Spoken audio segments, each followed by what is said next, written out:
नमस्कार दोस्तों, social India news में आपका स्वागत। बढ़ते हैं आज की ताजा खबरों में।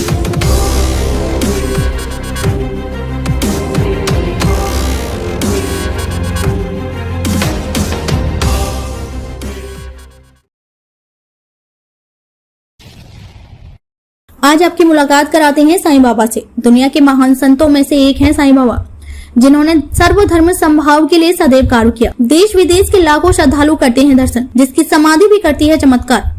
श्री शिरडी साईं बाबा जन्म स्थान, जन्म दिवस और असली नाम के बारे में भी सही जानकारी नहीं है, लेकिन एक अनुमान के अनुसार साईं बाबा का जीवन काल 1838 से 1918 के बीच माना जाता है। साईं बाबा भी कभी अपने जन्म और अपने परिवार के बारे में कभी जिक्र नहीं करते थे। शिरडी साईं बाबा साईं नाम उन्हें सिडनी के ही एक पुजारी ने दिया, जिसका मतलब पिता पूज्य व्यक्ति होता है। साईं बाबा धर्म की सीमाओं में कभी नहीं बंधे, वे सभी धर्मों के सार पर चलते थे। उनके भक्त भी सभी धर्मों से थे। उनके अनुसार कोई भी इंसान अपार धैर्य और सच्ची श्रद्धा की भावना रखकर ही ईश्वर की प्राप्ति कर सकता है।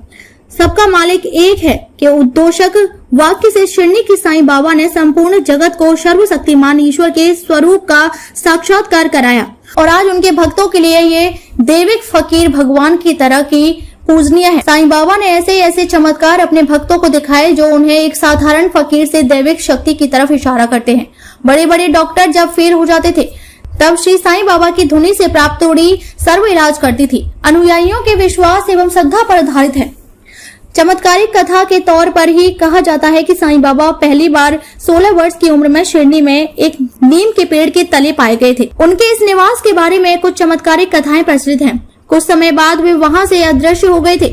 पुनः शिरडी आने एवं उसे निवास स्थान बनाने के संदर्भ में कथा है कि चांद पाटिल के आश्रय में कुछ समय तक रहने के बाद एक बार पाटिल के एक निकट संबंधी के बारात शिरडी गांव गई थी। इसके साथ बाबा भी गए थे। विवाह संपन्न हो जाने के बाद बारात तो वापस लौट गई, परंतु बाबा को वह जगह काफी पसंद आई और वे वहीं एक जीर्ण शीर्ण मस्जिद में रहने लगे और जीवन पर्यंत वहीं रहे। कहा जाता है कि चांद पाटिल के संबंधी की बारात जब शिरडी गांव पहुंची तो खंडोबा के मंदिर के सामने ही बैलगाड़ियां खोल दी गई थी और बारात के लोग उतरने लगे थे। वहीं एक श्रद्धालु व्यक्ति महासाप्ती ने तरुण फकीर के तेजस्वी व्यक्ति से अभिभूत होकर उन्हें साईं कहकर संबोधित किया। धीरे धीरे शिरडी में सभी लोग उन्हें साईं या साईं बाबा के नाम से ही पुकारने लगे और इस प्रकार वे साईं नाम से प्रसिद्ध हो गए और सभी धर्मावलंबियों को अपने इस आश्रय में स्थान देते थे। उनके अनुयायी हिंदू और मुसलमान दोनों थे। उनके आश्रय स्थल द्वारकामाई में हिंदुओं के विभिन्न धार्मिक पर्व भी मनाए जाते थे और मुसलमानों के भी। उन्होंने हिंदू धर्म ग्रंथों के अध्ययन को भी प्रश्रय दिया था।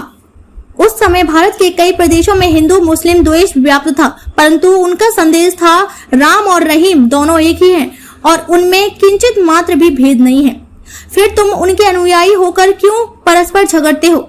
अज्ञानी लोगों में एकता साधकर दोनों जातियों को मिलजुल कर रहना चाहिए। श्री साईं बाबा जीवन पर्यंत शिरडी गांव में है। साईं बाबा ने 15 अक्टूबर 1918 को महासमाधि ली, जिसके बाद उनका मंदिर समाधि मंदिर के नाम से भी जाना जाता है। शिरडी समाधि मंदिर में हजारों भक्त साईं बाबा की छवि देखने दर्शन करने रोज आते हैं। आज की शिरडी दुनिया का विशेष धार्मिक स्थलों में से एक है, जहां हर देश के श्रद्धालु आते हैं। यहाँ पर बहुत अधिक दान भी होता है, जो इस मंदिर को विशेष बनाता है। साथ है यहाँ प्रतिदिन हजारों की संख्या में श्रद्धालु को निःशुल्क भंडारा प्रसादी बांटी जाती है। MP social India news bureau, Maharashtra.